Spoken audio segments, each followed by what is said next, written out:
আপনি যদি বর্তমান সমাজে প্রত্যেক মানুষের চোখে একটি ভালো মানুষ হিসেবে থাকতে চান এবং সে সকল মানুষকে খুশি করতে করতে আপনার জীবনটা শেষ করতে চান, তাহলে ভুল করেও এবং কখনো এই ৩টি বই পড়ে দেখবেন না এবং এই বই সম্পর্কে কখনো গুগলে সার্চও করবেন না।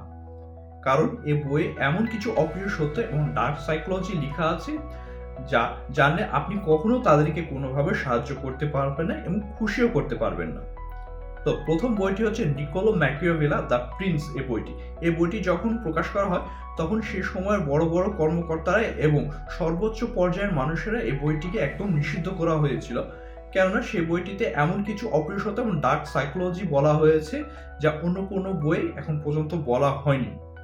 দ্বিতীয় বইটি হচ্ছে দ্য 48 লস অফ পাওয়ার। এই বইটি এতটাই পাওয়ারফুল যে এই বইটি যদি আপনি একবার পড়েন তাহলে আপনি আপনার সাবকনসিয়াস মাইন্ডগুলোকে খুব সহজে কাজে লাগাতে পারবেন।